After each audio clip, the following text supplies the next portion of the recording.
Ce podcast est proposé par Jinkyo, la communauté des talents de l'information. Jinkyo accompagne les médias dans leur détection de talents avec plus d'efficacité et de diversité au service de l'information. Vous souhaitez en savoir plus? Écrivez-nous à contact@jinkyo.com.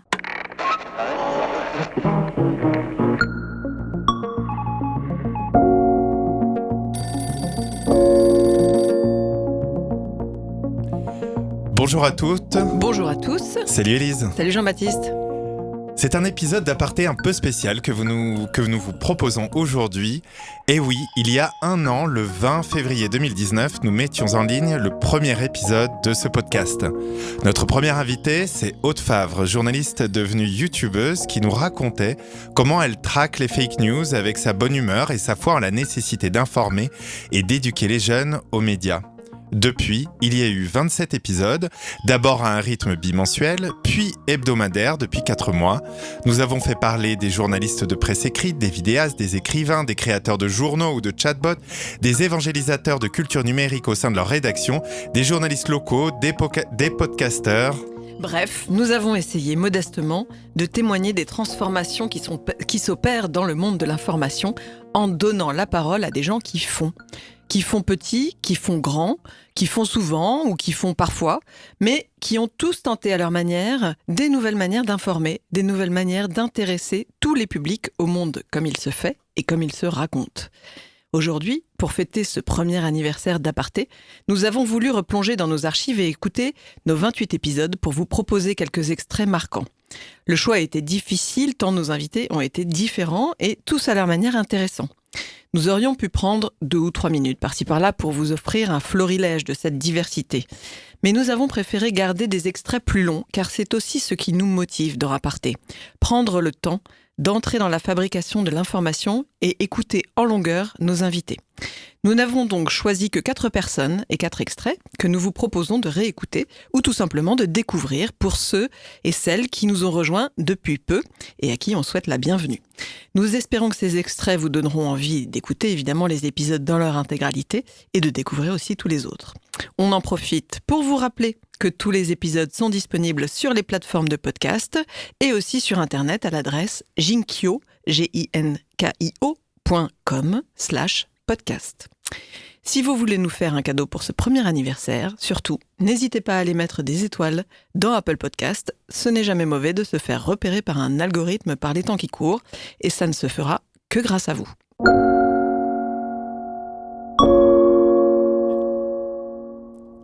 Cela faisait bien longtemps que je voulais donner la parole à Gigi Wynn. Oui, parce que moi, j'ai un passé avec le Québec, à l'époque où j'étais en école de journalisme, et j'ai gardé un lien avec la belle province, et c'est comme ça que j'ai suivi le projet RAD dès son lancement il y a 4 ans. Un projet aussi ambitieux dans un média comme Radio-Canada, c'est, je crois, sans équivalent. Et avec son regard de stratège, c'est le nom de sa fonction, Gigi montre comment on peut construire un nouveau média de manière à la fois très rationnelle et méthodique, en étudiant les canaux, les audiences, tout en restant extrêmement clair sur son niveau de qualité éditoriale et ses choix en matière d'info. Ce projet ne vise pas spécifiquement les jeunes, comme l'avait imaginé de manière un peu abstraite la direction de Radio-Canada, mais l'ensemble des citoyens numériques, et il est en évolution permanente en fonction des résultats. Donc, l'objectif principal qu'ils nous avaient donné, c'était de rejoindre les fameux milléniaux qui, on situe souvent, on dit les 18-35, mais ça fait tellement longtemps qu'on en parle aujourd'hui que je te dirais aujourd'hui, les milléniaux ont entre 25 et 38 environ. Donc, en faisant l'équipe au début, ils avaient aucune idée qu'est-ce qu'allait être le résultat final, qu'est-ce qu'allait être le contenu. Ce qu'ils se sont dit, c'est qu'ils allaient faire une équipe. Il y avait 3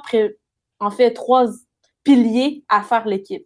Le premier pilier, c'est de faire une équipe multidisciplinaire, donc d'avoir des journalistes, des designers, des motion designers, des vidéastes, donc d'avoir plusieurs disciplines différentes. Et toi, tu venais d'où à l'époque? Moi, je venais du monde du marketing, donc des agences publicitaires, de ceux qui font du branding, de ceux qui créent un peu les cultures d'entreprise, donc vraiment du monde de marketing, de l'image et du visuel. Donc, en fait, ça, c'était le deuxième pilier, c'est de faire une équipe diversifiée. Donc, de pas juste prendre du monde qui vient du monde journalistique, mais de mélanger un peu le monde des jeux, du monde des jeux vidéo, du monde du marketing, du monde du journalisme et de voir qu'est-ce que ça allait faire ensemble. Donc du coup, vous vous êtes réunis, réunis, c'est ça? Vous étiez une petite cellule assez libre et indépendante. Exact. Donc ça, c'est le troisième pilier, c'est que le troisième élément qu'ils voulaient vraiment absolument garder, c'est de nous isoler de l'institution traditionnelle. Donc, on est vraiment isolé physiquement de la salle de nouvelles pour vraiment s'assurer de nous-mêmes créer notre culture, nos objectifs, notre façon de faire différente. Ok, donc là, vous avez travaillé ensemble quelques semaines, quelques mois, et qu'est-ce qui en est sorti? Donc, on avait plusieurs tests au début. Donc, par exemple, au début, on nous a dit « Ah, ben le web, on va vous donner des iPhones pour que vous fassiez du contenu. » Donc, on a fait plusieurs tests à l'interne pour finalement se rendre compte que, ben non, l'audience du numérique, c'est pas parce que c'est sur le web que c'est de mauvaise qualité. Je veux dire, les jeunes ou les gens qui sont sur le web sont exposés à des documentaires avec une imagerie exceptionnelle, avec un son de qualité. Donc, on s'est rendu compte que finalement, juste de faire du contenu avec des iPhones, c'était pas nécessairement ce qu'on devait faire sur le numérique en journalisme. Surtout si Radio-Canada est réputé pour du journalisme de qualité. Si on fait des produits ou des formats qui ne sont pas de qualité, il y a comme une dissonance cognitive. Donc, il faut que le tout se suive. Alors, si le journalisme est de qualité, les formats et tout le reste des métiers qui sont inclus dans le format ou dans la production doivent également être le même niveau de qualité. Ok, et du coup, la vidéo, ça faisait partie du brief ou c'est quelque chose que vous avez décidé? C'est quelque chose qu'on a décidé au début. Donc, on a fait quand même 70% la première année des vidéos produites et l'autre 30%, on faisait quand même des textes écrits. On s'est finalement rendu compte que dans le marché canadien francophone, il y avait vraiment beaucoup de textes. Et on sentait une demande, surtout avec l'utilisation des plateformes sociales. On voyait que le monde était surtout sur Facebook, sur YouTube, et les contenus les plus consommés selon les rapports, c'était surtout de la vidéo. Alors, ce qu'on a fait, c'est qu'on a fait 70% de nos contenus la première année en vidéo, 30% en texte. On évalue aussi combien de temps ça nous prenait faire les contenus. Donc, par exemple, faire de la vidéo, c'est vraiment plus long que des textes. Mais on a aussi calculé à la fin, c'était quoi les retombées. Donc, lesquels qui nous ramenaient le plus de portée, de notoriété, lesquels qui nous ramenaient plus de rayonnement. Et on s'est rendu compte que les gens consomment beaucoup plus nos contenus vidéo que texte. Donc, au fil des années, ou on fait la deuxième année, on s'est rajusté. Donc, aujourd'hui, on fait aucun texte. On est quasiment 100% que vidéo. Et vous avez donc pris une autre décision forte, c'est vraiment de créer une marque en tant que telle. Oui, donc c'est sûr que en ce moment, Radio-Canada a quand même tout l'aspect graphique très rigide. Donc, il y était du rouge, du noir, du blanc. Et puis, nous, ce qu'on a décidé, c'est qu'on s'est rendu compte que sur le numérique, c'est très évolutif.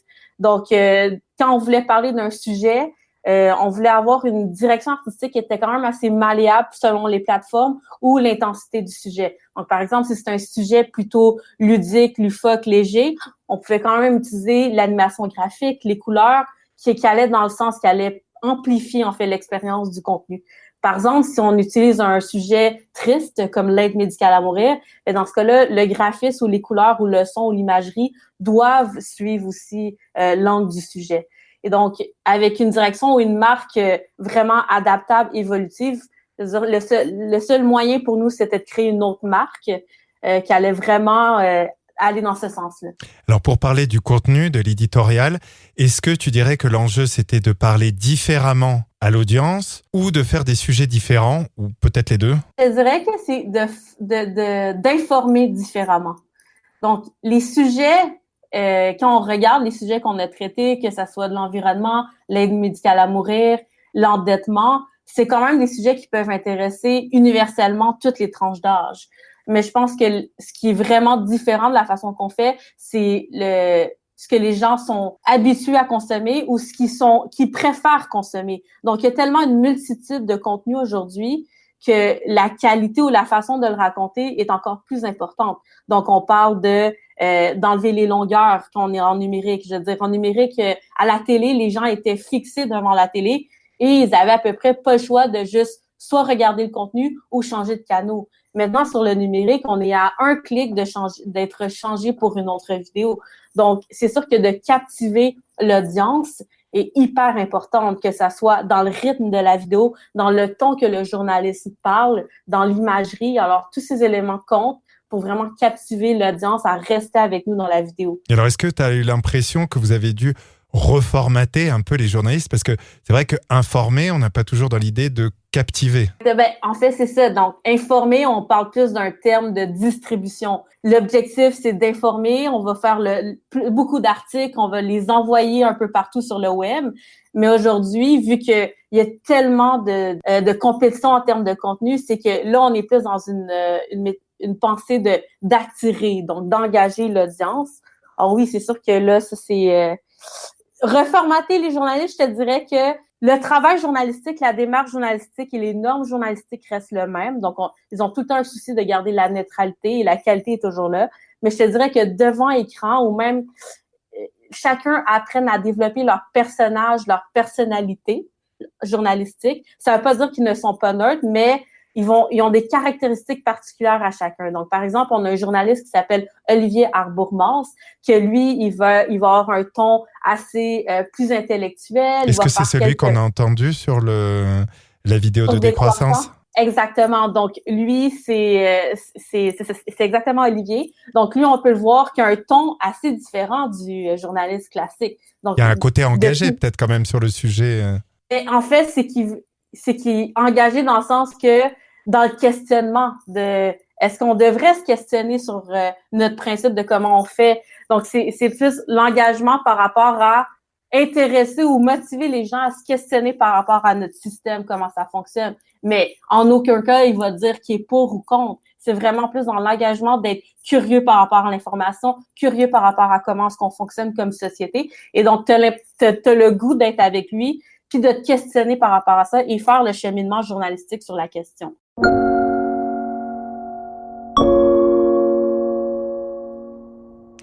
Le deuxième invité d'Aparté, en mars 2019, était Jean Massier.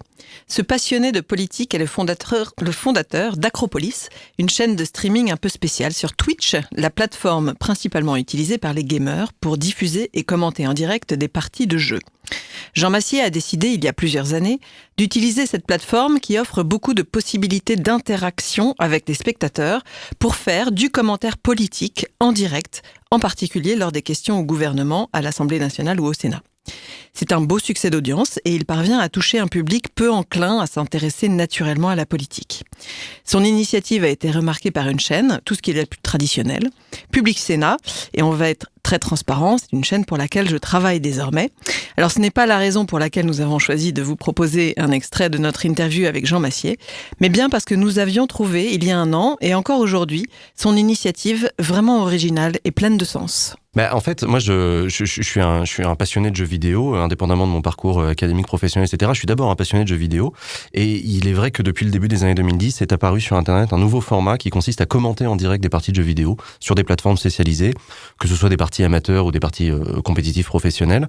Et moi, j'en bouffe énormément à titre personnel. Et j'ai fini par me dire que quand même des jeunes gens dans leur garage ou dans leur chambre réussissaient à rendre accessibles des jeux vidéo très complexes, avec une facilité déconcertante, et que par leur seul commentaire, ils rajoutaient la couche qui me manquait pour pouvoir suivre ça. Ça, je l'ai mis dans un coin de ma tête, et dans un autre coin de ma tête, j'ai vu la politique telle qu'elle existe aujourd'hui en France, et telle qu'elle a du mal à se faire comprendre, notamment par ceux de ma génération. T'étais quoi à la base ? Moi, je suis juriste de formation, et ensuite j'ai été collaborateur de cabinet. C'est les petites mains de la politique, ceux qui sont pas devant les rideaux, mais derrière, les petits professionnels. Donc j'ai été chargé de mission, conseiller politique, plume, beaucoup de métiers différents, mais toujours pour des responsables politiques au niveau national ou au niveau local.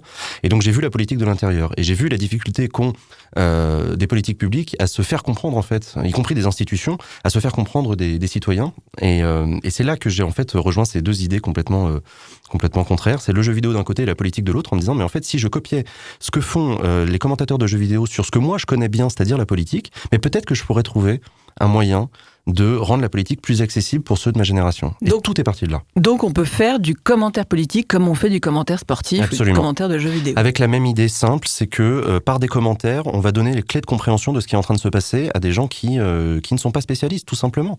Tout simplement. Moi, que je ne connais pas parfaitement les mécaniques d'un jeu vidéo, j'ai besoin qu'un commentateur m'explique pourquoi ce qui est en train de se passer sous mes yeux est intéressant.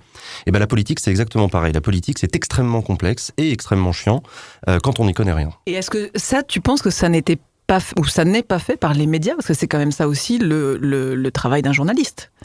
Non, ça n'était pas fait. Moi, j'ai rempli un manque, clairement, qui était exprimé par ceux de ma génération, c'est que aucun format médiatique ne s'adressait spécifiquement aux jeunes dans des formats adaptés pour leur parler de politique. Il y avait des choses très paternalistes et très chiantes, un peu professorales, verticales, descendant à l'ancienne, ou un peu ta prof d'histoire géo qui t'explique comment fonctionne le Sénat et l'Assemblée nationale. Mais ça, c'est une manière de fonctionner qui est propre à la politique, à la papa, à la démocratie représentative d'antan. Et moi, j'ai voulu rejoindre une autre évolution en cours, c'est celle de la mutation de nos modèles démocratiques vers une démocratie inclusive et participative. Donc de l'horizontalité, donc me mettre à niveau des personnes qui m'écoutent et qui me regardent. Donc voilà, effectivement, j'ai innové pour remplir un manque, quelque chose qui n'existait pas. Alors ce que tu bouscules aussi, c'est le monde de l'information quand même, puisque d'une certaine manière, tu fais un boulot de journaliste, de chroniqueur. Comment tu te positionnes là-dessus ? Moi, je me définis comme streamer. Je me suis jamais défini comme journaliste parce que personne m'a jamais demandé de le faire, à l'exception de journalistes, qui sont les seuls que ça intéresse. Moi, je suis streamer. Je fais du stream. Je fais de l'éducation populaire. Je fais du commentaire en direct. On peut rapprocher ça d'un boulot de journaliste, si on souhaite. On peut rajouter ça effectivement d'un boulot de chroniqueur, d'un boulot de prof. D'animateur socioculturel, on appelle ça comme on veut, c'est très nouveau. Le mot de streamer lui-même n'avait aucun sens jusqu'à il y a quelques années quand les streamers sont apparus en jeu vidéo. Donc voilà, c'est un métier qui est en train de se définir, qui est en train d'être exploré.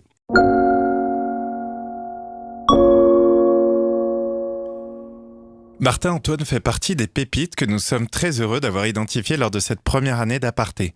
Nous cherchons une personne qui aurait tenté une expérience intéressante sur Instagram et on nous a parlé de lui. J'en profite d'ailleurs pour vous inviter vraiment toutes et tous à nous envoyer des idées d'invités, car il est évident qu'il y a des personnes passionnantes qui passent sous nos radars. Martin-Antoine donc fait les flashs matinaux sur Nostalgie et l'après-midi sur son temps perso, il envoie une revue de news sur Instagram via son compte InfoStories. L'idée est née de son envie de s'emparer de ce réseau qu'il utilise beaucoup à titre personnel et de la demande de ses amis d'une autre manière d'accéder à un briefing d'actu.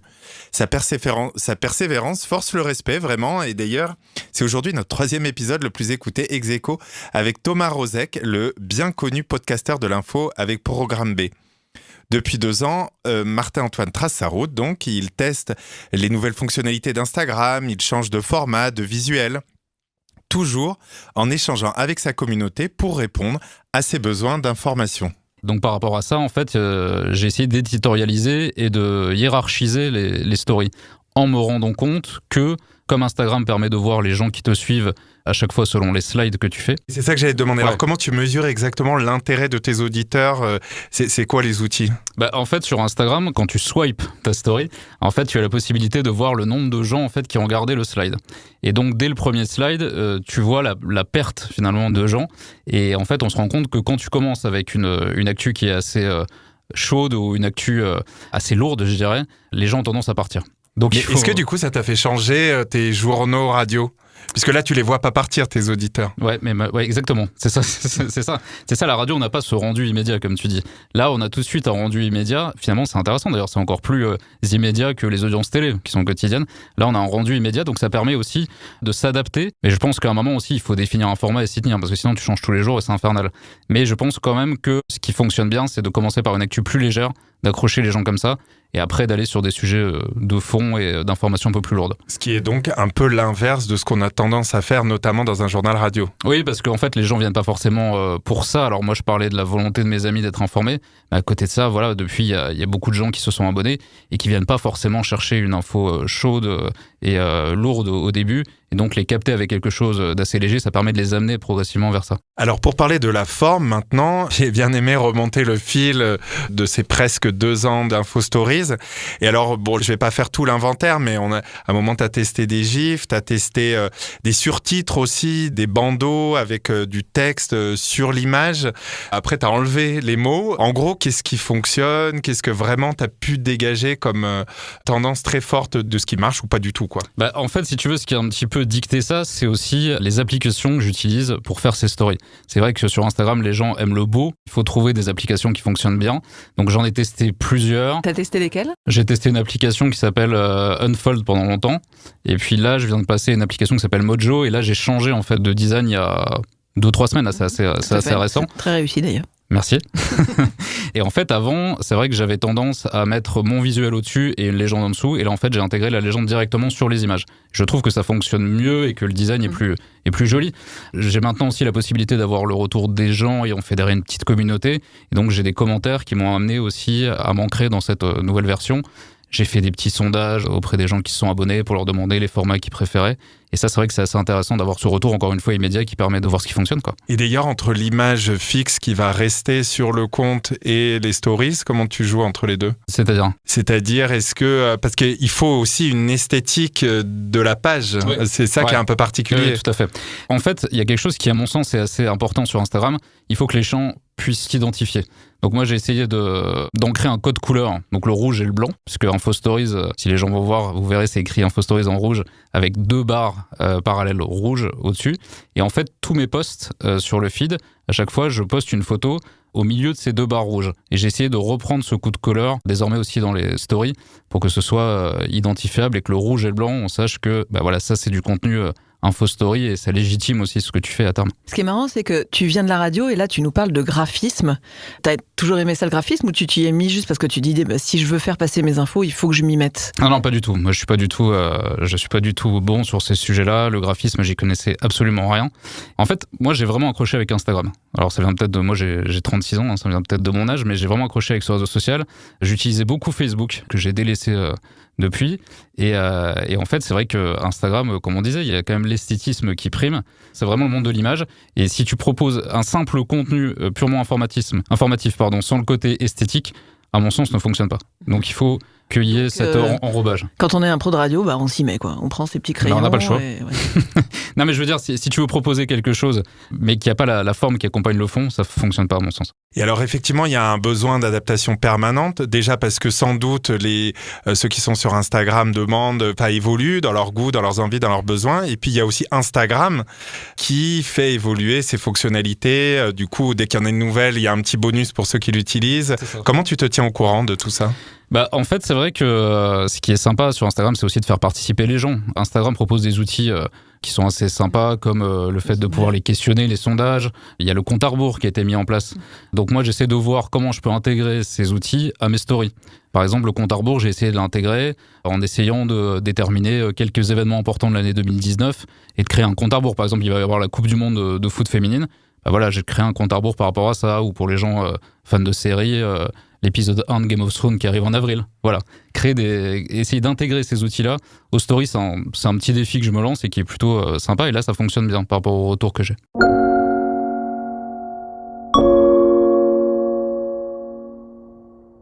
Au mois de novembre, nous avons reçu Asia Baluffier. Asia est une jeune journaliste vidéo au Monde.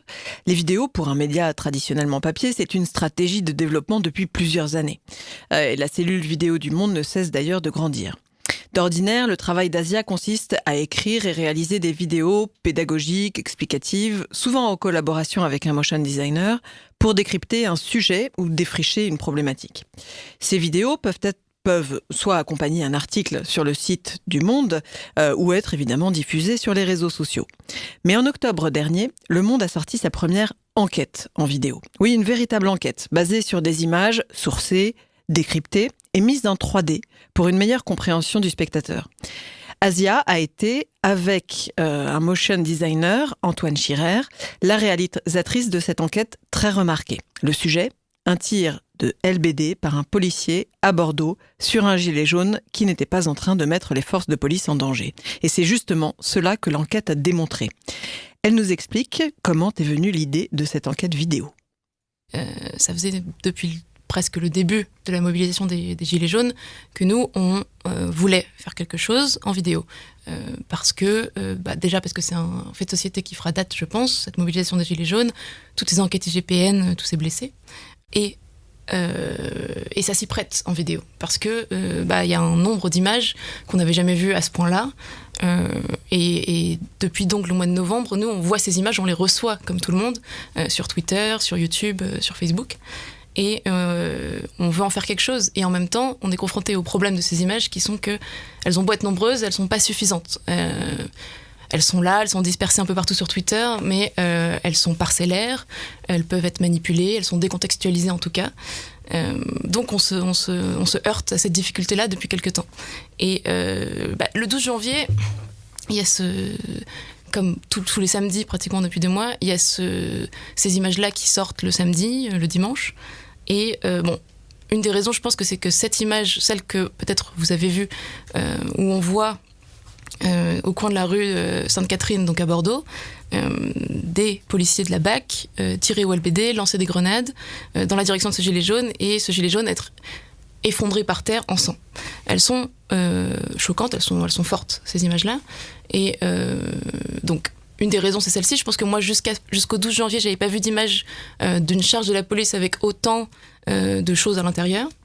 La deuxième raison, c'est qu'assez vite, on s'est rendu compte qu'il y avait un second angle de caméra qui filmait cette scène depuis un autre angle de vue, donc, ce qui nous semblait être une des réponses à cet aspect parcellaire de ces images-là.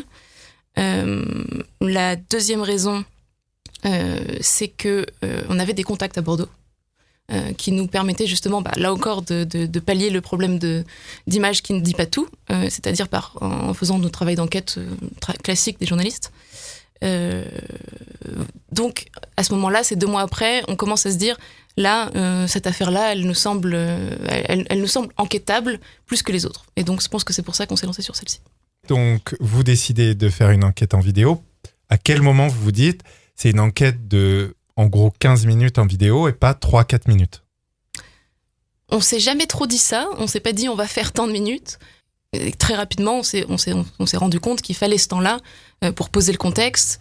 Parce que justement, c'est vraiment raconter le contexte de la manifestation, dire comment le cortège est arrivé à cet endroit-là, pourquoi il y a eu des lacrymos, pourquoi il y a cette charge qui est lancée. Ça nous permet ensuite de comprendre pourquoi peut-être cette charge elle est abusive et pourquoi peut-être cette attaque contre Olivier Béziade elle n'avait pas lieu d'être. Sinon, on peut pas dire ça en fait. On sait pas ce qui s'est passé. Il y a beaucoup d'indignation sur Twitter tous les week-ends de dire on n'a pas à faire ci, on n'a pas à faire ça. Il n'avait pas à utiliser son arme, ce policier-là. On sait pas ce qui s'est passé avant. Donc nous, ce qu'on voulait, c'était pouvoir raconter ce qui s'est passé avant. Et ça prend du temps d'enquête et du temps en vidéo ensuite pour le raconter. Oui, c'est pas un format habituel au monde. C'était l'enquête. De 15 minutes en vidéo. Oui, c'est plutôt effectivement dans la moyenne haute. Après, ça fait quand même un petit moment qu'on commence à entrer dans ces tranches-là de durée. Je dirais que là, les vidéos qu'on sort actuellement, elles font à peu près toutes environ 8 minutes au moins, entre 6, 8, 10 minutes. Et de plus en plus, on tire vers le long sur la chaîne du Monde. Donc, de toute façon. Ce qui est particulier aussi, c'est le temps d'enquête, puisque là, tu nous parles du 12 janvier et que vous avez sorti cette vidéo à la mi-octobre. Oui, tout à fait. Alors, ça fait donc 9 mois, si je ne me trompe pas. On n'a pas passé 9 mois à temps plein, tous les deux, Antoine et moi, sur cette vidéo. Ça a été très, là encore, parcellaire et morcelé comme travail. On m'a beaucoup demandé d'estimer le temps que ça nous a pris. C'est compliqué, mais en gros, si je devais faire un découpage étape par étape, donc le 12 janvier, immédiatement, on s'intéresse à cette affaire-là.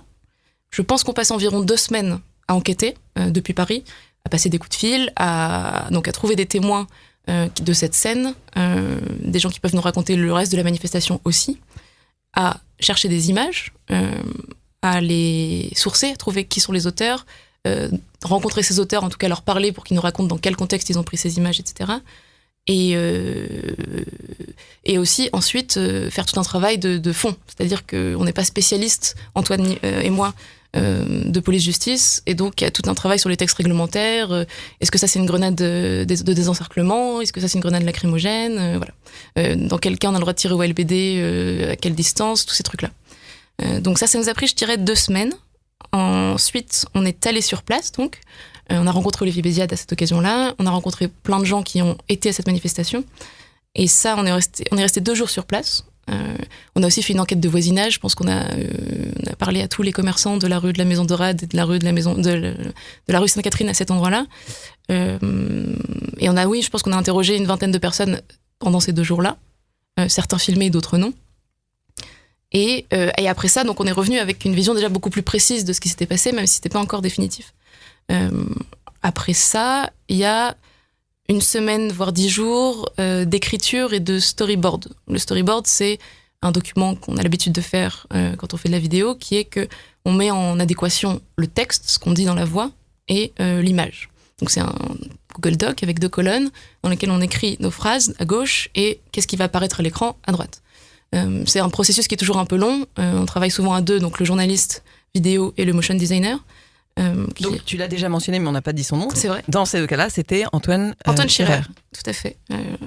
Motion designer au Monde, qui a été avec moi sur cette affaire-là, co-enquêteur également.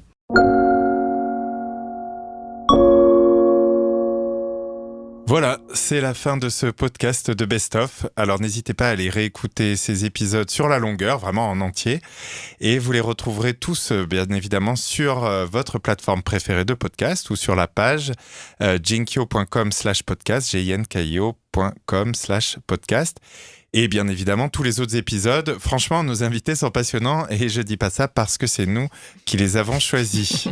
D'ailleurs, faites-nous signe, n'hésitez pas, pour vos idées d'invités.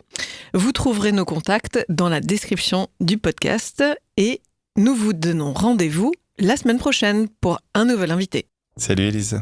Salut Jean-Baptiste.